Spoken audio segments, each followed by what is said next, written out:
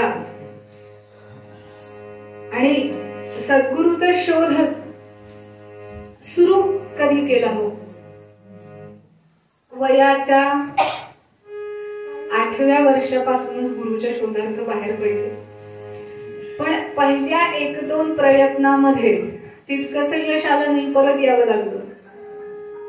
पण श्री महाराजांचा त्या काळच्या पद्धतीनुसार 11-12व्या वर्षी विवाह झाला आणि आजोबांना असं वाटलं, काल आपण बघितलं की लिंगोपंत हे श्री महाराजांवर म्हणजे आपल्या नातवावर अत्यंत प्रेम करीत असत. म्हणतात ना, दुधापेक्षा दुधाची साय जास्त आवडते या नयनी लिंगोपंतांचा आपल्या नातवावरती, आणि तो पण इतका गोड नातू, त्याच्यावरती असं प्रेम होतं आणि म्हणून आपल्या देखत लवकर लग्न व्हावं त्याचं असं त्यांना वाटते, आणि म्हणून विवाह केला की तरी हा घरी बसेल असा एक आपला कयास घरच्यांचा असा होता की आता तरी हा संसारात रमेल. पण मुळात जो वृत्तीची निवृत्ती ज्याची झाली आहे तो कसला घरात अडकतोय. लग्न झाल्यावर तर जास्त जोराने नामस्मरण करायला लागले, श्रीराम जय राम जय जय राम, श्रीराम जय राम जय जय राम, श्रीराम जय राम जय जय राम, अखंड नामस्मरण चाललं. आणि आईला कल्पना देऊन ठेवली होती मात्र गीता माऊलीला की आता गुरु शोधार्थ कधीतरी प्रयाण करेल, फार शोधाशोध करू नका. आणि खरोखर एक दिवस मध्यम जजुनी माया मोहासी जो निघाला, जजुनी माया मोहासी जो निघाला, वय वर्षे द्वादश होत झाला, वय वर्षे द्वादश होत झाला, असा पुत्र घेताय रामजीचा, असा पुत्र घेताय रामजीचा, सद्गुरुदर्शन हाची ध्यास ताजा, सद्गुरुदर्शन हाची ध्यास ताजा, जजुनी माया मोहासी जो निघाला, जजुनी माया मोहासी जो निघाला, जजुनी माया.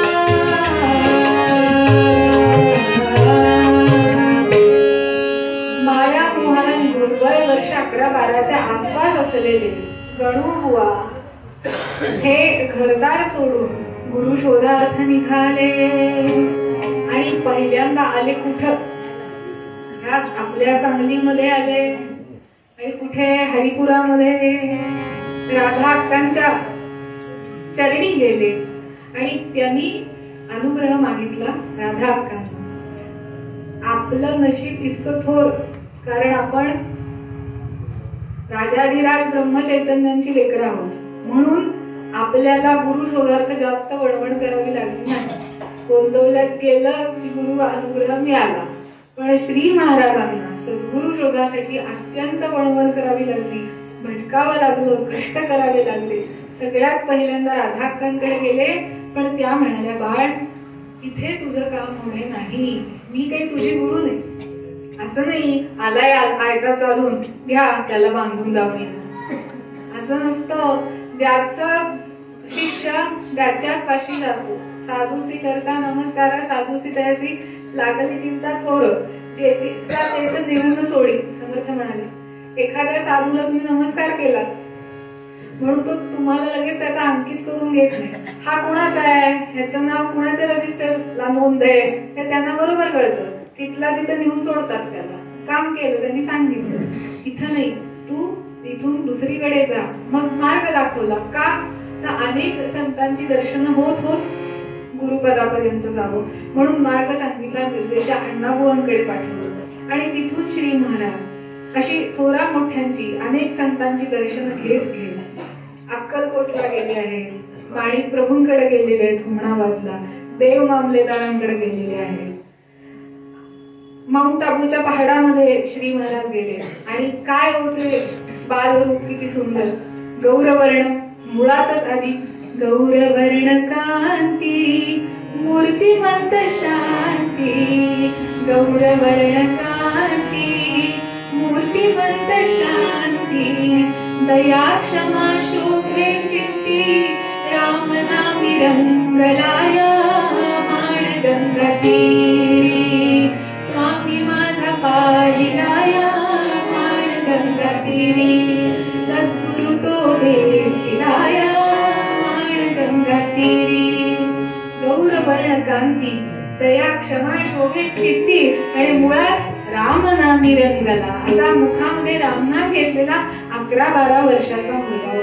काय कळतं 11-12 वर्षाच्या मुलाला, गुरु शोधार्थ बाहेर पडले आणि तहान नाही भूक नाही. आम्ही बघा येतानाच बास्केट घेऊन येतो,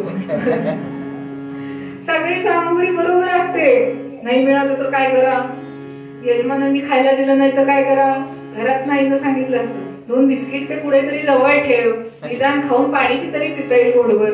का त्याचं नाव गाताय त्याला काळजी नाही, सोबतच घेऊन फिरायचं अशी आमची करार. पण महाराज श्री गणुबुवा हे निघाले, वस्त्राचं भान नाही, तहान भुकेचं भान नाही, संतांच्याकडे जात आहेत. माउंट आबूच्या पर्वतामध्ये सुद्धा मोठ्या एका योग्याला भेटले, प्रत्येकाकडनं त्यांचं ज्ञान घेतलंय, अध्यात्म विद्या घेतली आहे. योग विद्येत सुद्धा महाराज पारंगत झाले. वय 11-12 करता करता 2 वर्ष गेली, 15च्या वयाच्या आसपास पोहोचले आणि येहळगावला, नांदेड जिल्ह्यामध्ये जे येहळगाव आहे तिथं यांचे सद्गुरू श्री तुकामाई यांची ख्याती खूप होती. आणि मग जेव्हा सगळीकडे गुरुशोधार्थ झाला, अगदी कलकत्त्याला जाऊन श्री रामकृष्ण परमहंसांच्या सुद्धा चरणाशी लागून आले, तेव्हा त्यांनी सुद्धा सांगितलं की इथे तुझं काम पुढे नाही, तुझा दुसरा गुरु आहे. आणि मग रामदासी संप्रदायातलेच एक रामदासी येऊन त्यांनी श्री महाराजांना तुकामाईंचा पत्ता सांगितला. आणि मग तुकामाई नांदेडला, महाराज तुकामाईंकडे नांदेडला आले. एके दिवशी बालयोगी हे गुरुग्रामी जाती, एके दिवशी बालयोगी हे गुरुग्रामी जाती, गुरुदर्शनाची इच्छा देखळली, गुरुदर्शनाची इच्छा देखळली.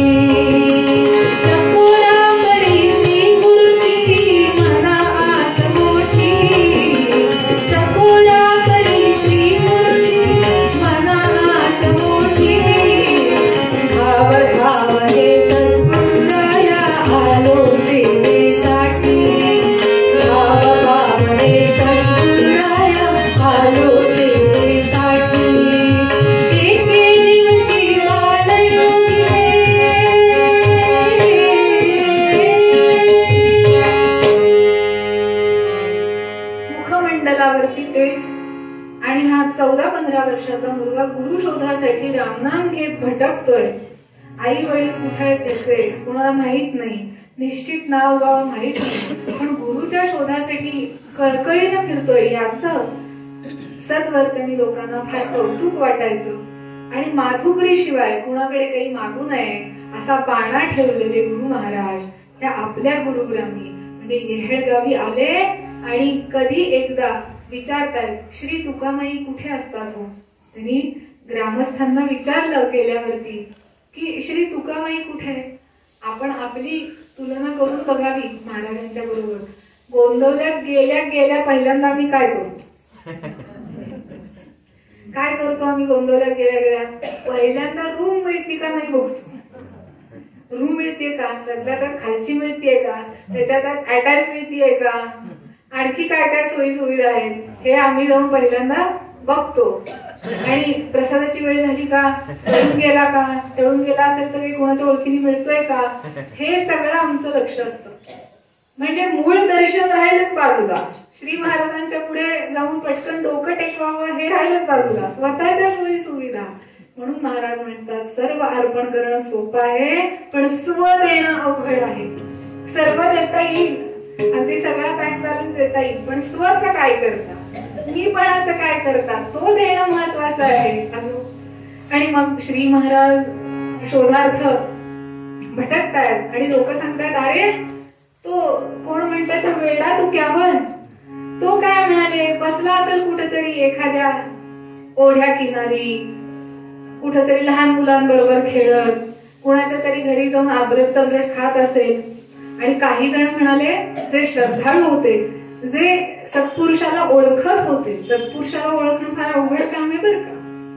वर्ण चांगला गोरा घुमटान दाढी केलेला आणि स्प्रे मारलेला सत्पुरुष असतो असं नाही.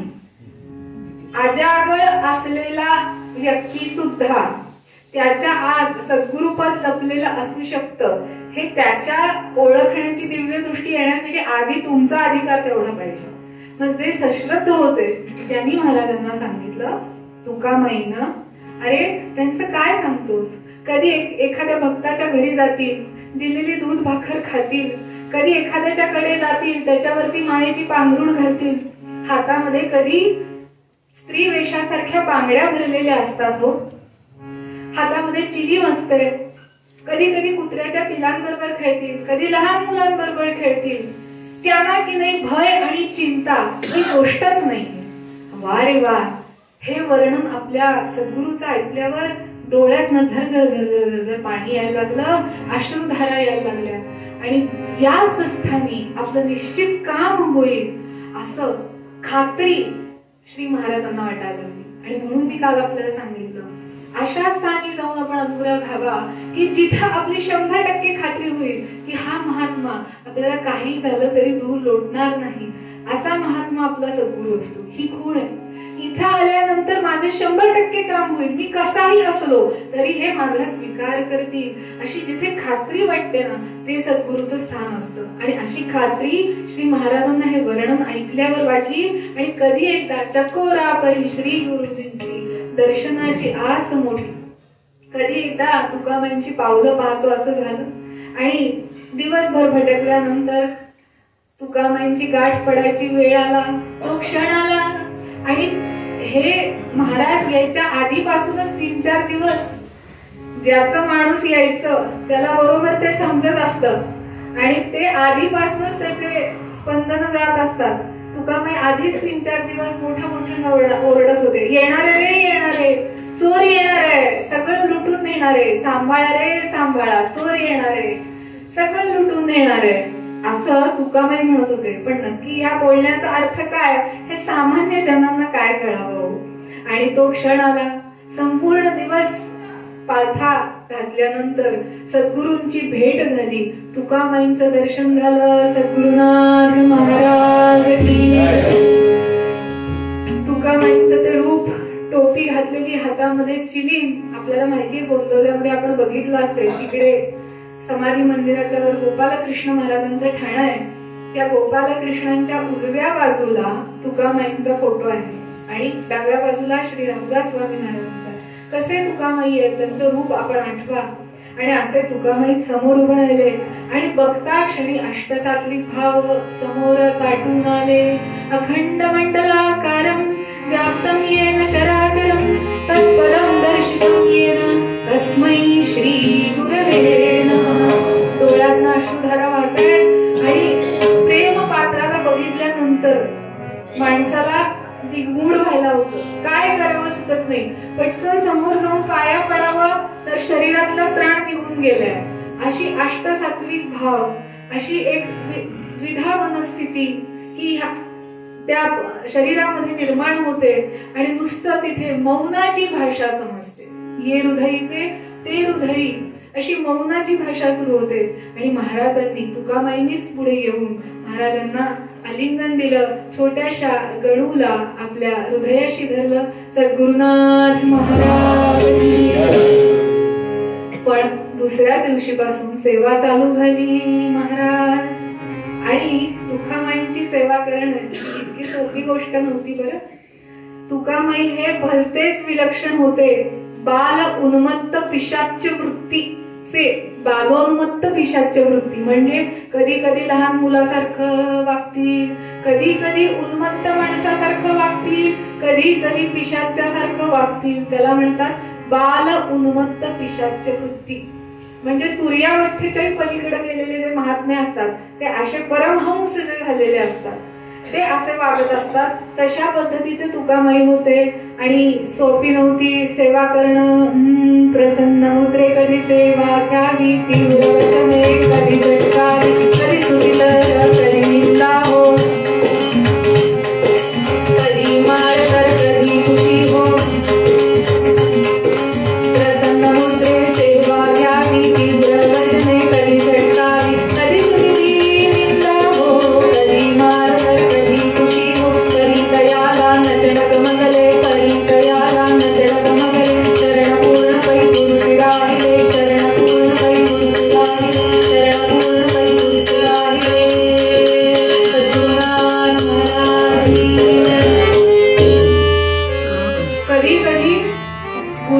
सेवा त्या लहान वयामध्ये महाराजांना कसं कळलं होतं कोणास ठाऊक, आपल्या गुरुशी कसं वागायचं असतं हे महाराजांना कसं कळलं होतं काय माहिती, पण काय विलक्षण नम्रतेने वागत असत होत. तुकामाई उठायच्या आधीच आपण उठून त्यांच्या सेवेला हात जोडून समोर उभे, रात्री झोपताना त्यांचे पाय चेपणार, गुरुजी सांगायच्या आधीच त्यांना काय हवंय ते समोर हजर करायचे. आता तहान लागेल गुरुमाईला त्याच्या आधीच पाण्याचा तांब्या म्हणता समोर हजर, ते जिथं जातील तिथं जावं, जिथं बसतील तिथं बसावं, त्यांनी खाऊन झाल्यानंतर जे काही उच्छिष्ट राहील ते प्रसाद म्हणून त्यांनी सांगितल्यानंतर भक्षण करावं. आणि तुकामाई अशा वृत्तीचे होते, कधी कधी भक्तांकडे जायचे, उभ्या उभ्याच हातामध्ये कांदा भाकर घेऊन खायचे. मग अशा वेळेला श्री महाराजांना 2-2, 3-3 दिवस उपवास घडे, प्यायला पाणी नाही, तहान भुकेचा पण पत्ता नाही, गुरु सेवेमध्ये इतके मग्न झाले. कधी कधी 4 लोकांसमोर श्री महाराजांची अत्यंत स्तुती करावी तुकामाईंनी, आणि कधी कधी ती सेवा झिडकारून टाकावी आणि त्या सेवेला नाकारून अगदी आपला आणि तुझा काही संबंध नाही या पद्धतीने निघून जावं. हे सगळं कशासाठी चाललं होतं? देहाभिमान शून्य व्हायला, देहाभिमान शून्य व्हायला अशी सगळी पद्धत चालली होती. आणि तुकामाईंच्या अशा कडक शिस्तीला म्हणा किंवा अशा विचित्र वागण्याला सुद्धा प्रेमाने आत्मसात करून आपल्या गुरुच्या चरणांवर पूर्ण निष्ठा ठेवून दिवस रात्र, 1 नव्हे 2 नव्हे 3 दिवस नव्हे, किती दिवस? 9 महिने. जसा एखादा शिशु आईच्या गर्भामध्ये असावा 9 महिने, अगदी या न्यायाने महाराज तुकामाईंपाशी 9 महिने होते आणि अहोरात्र सद्गुरूंची सेवा चाललेली होती. आणि काय 101 परीक्षा घेतल्या.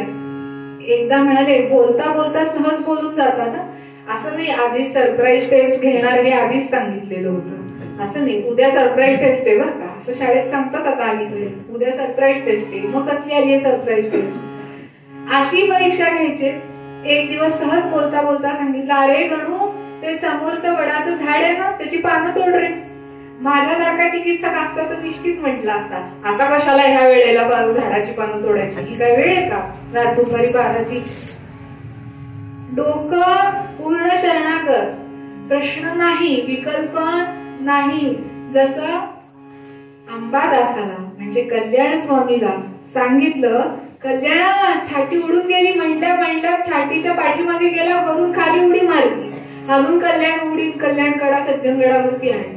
गुरुने आज्ञा सांगितली की काहीही प्रश्न न करता ती आचरणात आणली, त्याला म्हणतात सत्शिष्य. चिकित्सा करत बसला की गेलं मुसळके. सांगितलं वडाच्या झाडाची पानं तोड, निमूटपणे जाऊन तोडायची, का म्हणून विचारायचं नाही, आणि जोपर्यंत थांब म्हणत नाही तोपर्यंत तोडत बसायची. आणि मग म्हणजे अरे अरे अरे काय ती पानं तोडतोयस? एकाच आज्ञेच्या विरुद्ध आज्ञा, काय ती पानं तोडतोयस? झाडाला वेदना होत आहेत, बघ त्यातून चीक गळायला लागला, बास कर बरं. आता आमच्यासारखा म्हणला असता तुम्हीच आधी सांगितलं. प्रश्न नाही, बास कर, हात जोडून बास केली. आता एक काम कर, जिथल्या तिथं नेऊन चिटकव. आता हे किती अवघड आहे, कुठलं पान केव्हा तोडलं होतं, कुठलं पानाची कुठली राग आहे हे कसं काय?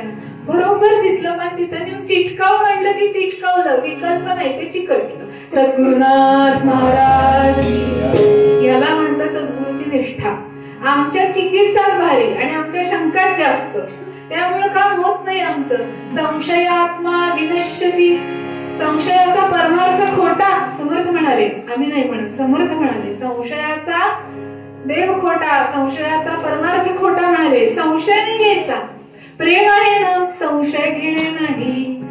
प्रेमामध्ये संशय आला की वाटोळं झालं. सद्गुरुनाथ महाराज संशय नाही, विकल्प नाही.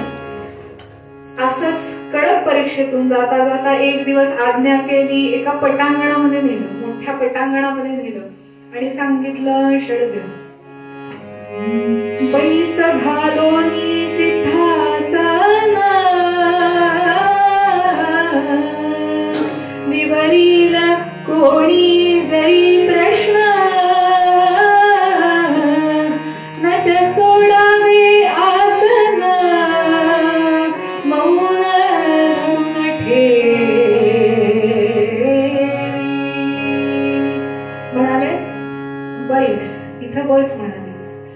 सिद्धासन घालून बैस. आता सिद्धासन कसं असतं हे शोधच घ्यावा लागला आम्हाला.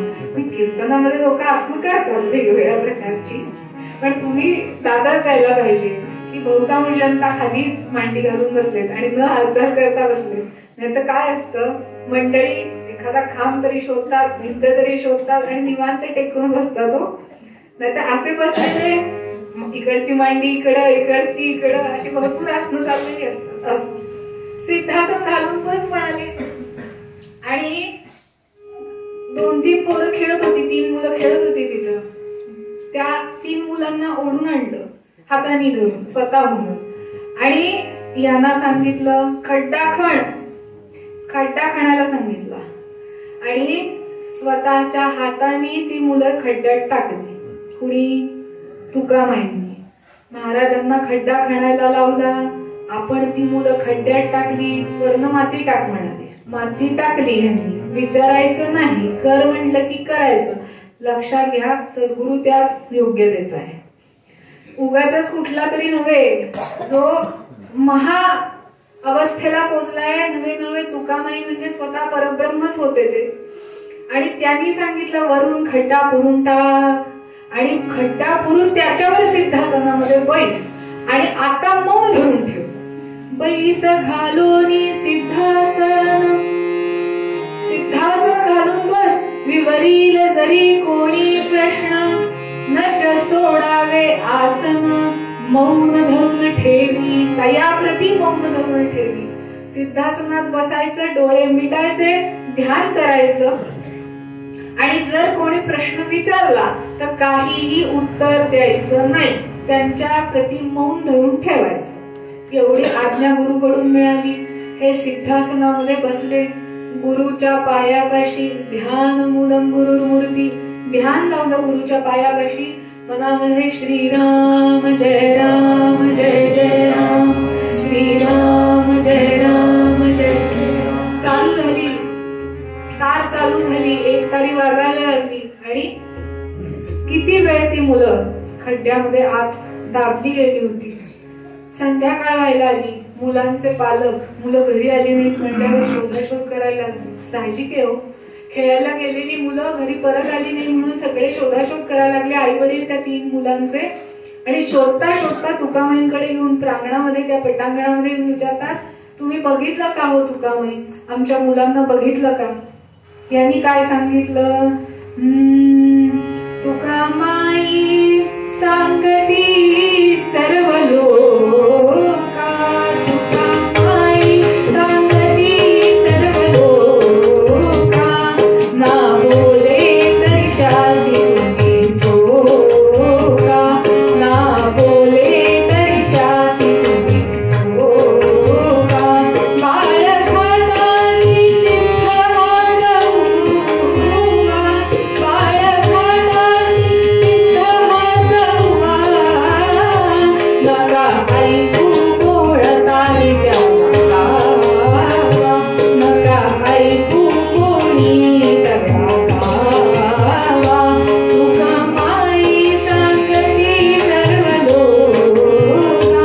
चालू तुकामाई सगळ्या लोकांना सांगताय, तुमच्या मुलांचा घात, बाळघात ह्या बुवानं केलाय.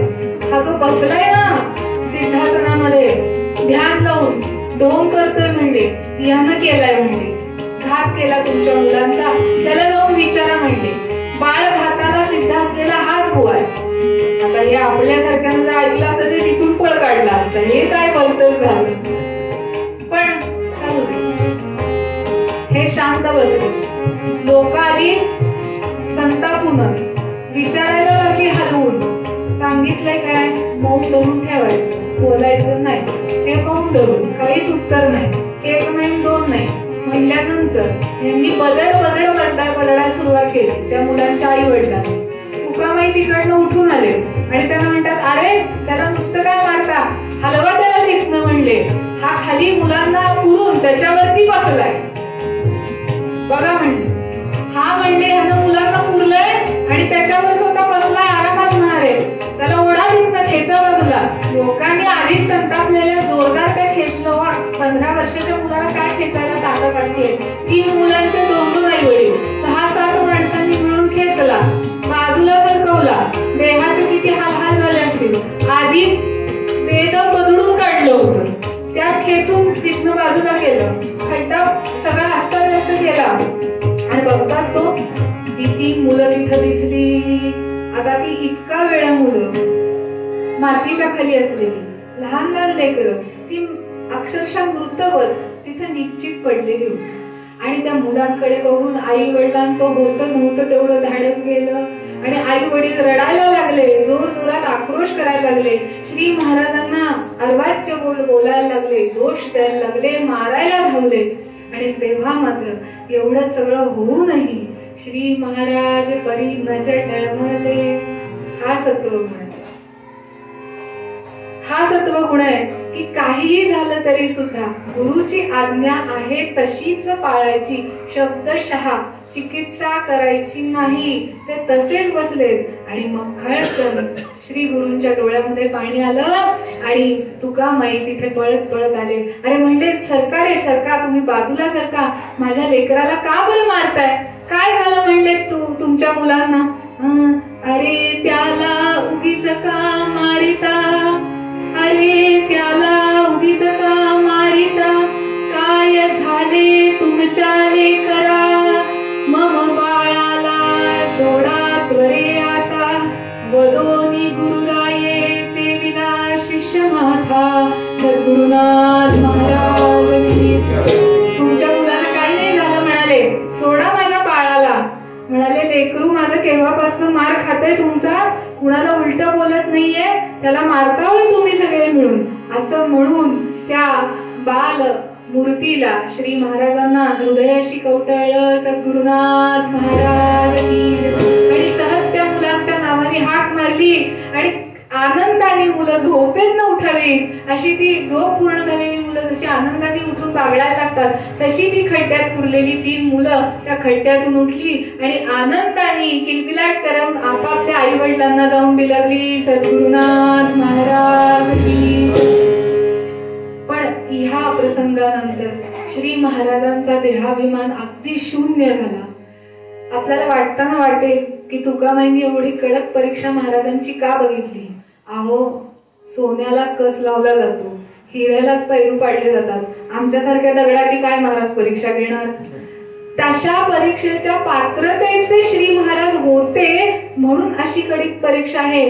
कारण पुढे तावून सुलाखून निघालेल्या आपल्या या शिष्याला सद्गुरु पदावरती आरूढ करायचं होतं ना. म्हणून वर्णावी ती थोरी एका सद्गुरूची, येरा मानवाची कामा नये, सद्गुरु समर्थ कृपेचा सागर मनी वारंवार आठवावा. सद्गुरु चरणी तल्लीन हे वृत्ती, महाराजांची वृत्ती तल्लीन झाली होती तुकामाईंच्या पायापाशी. तत्लीन म्हणजे दुसऱ्या कुणाशी नाही, तत् म्हणजे त्यांच्या पायाशी.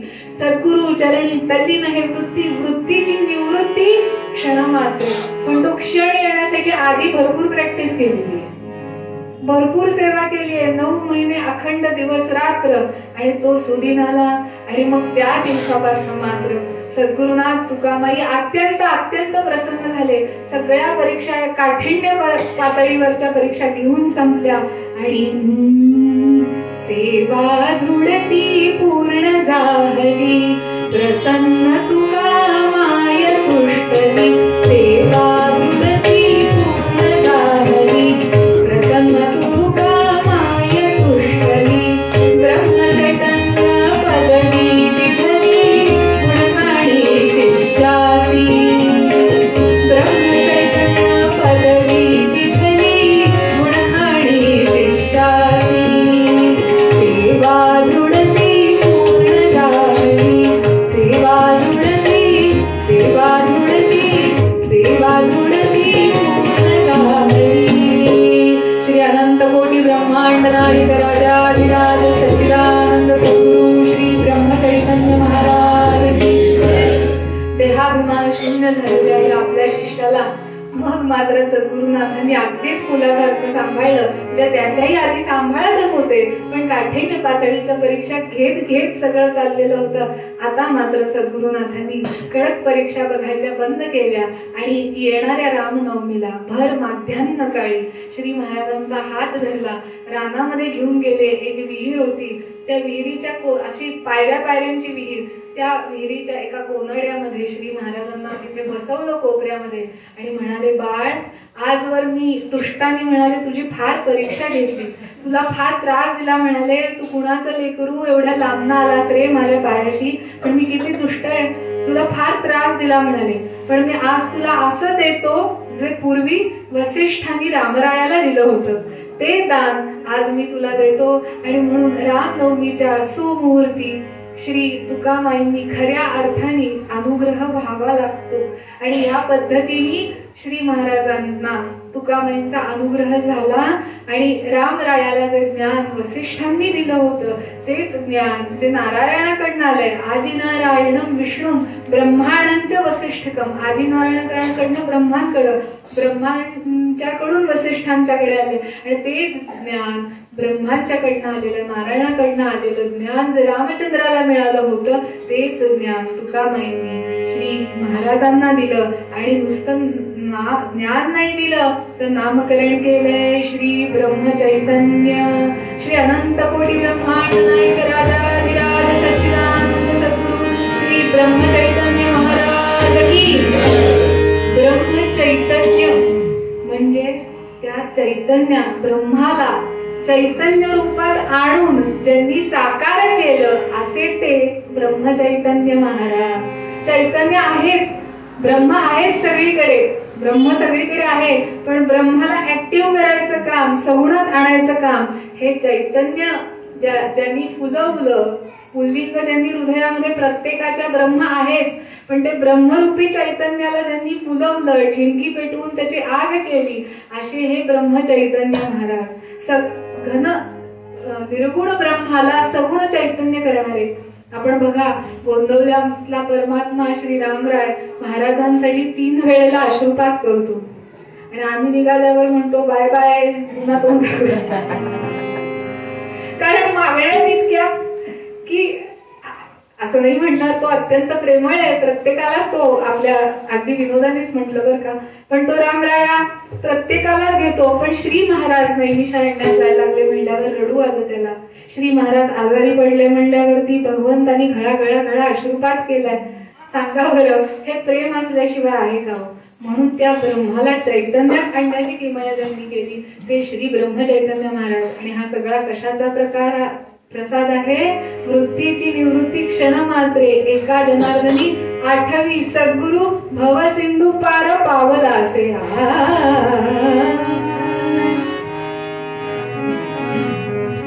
कल्याण करी राम राम, कल्याण करी राम राया देवरा, कल्याण करी राम राया.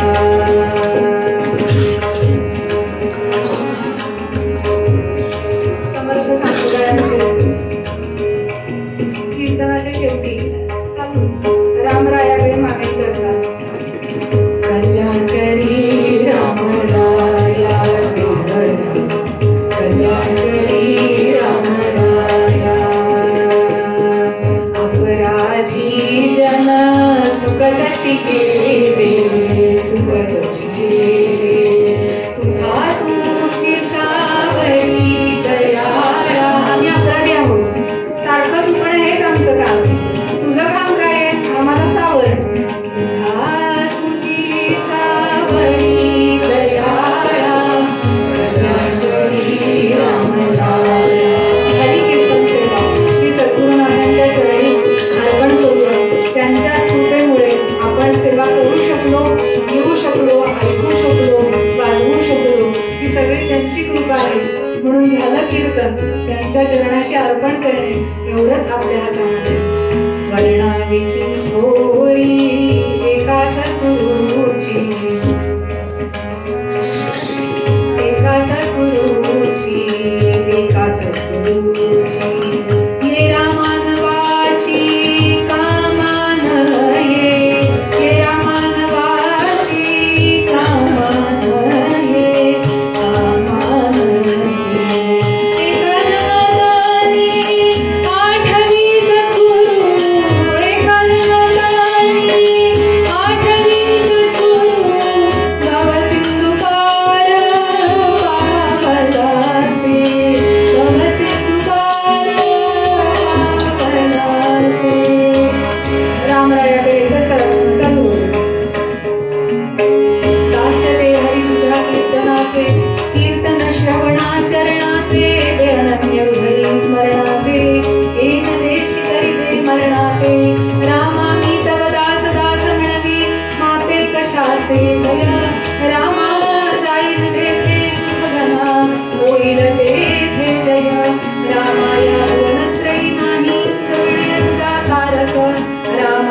हा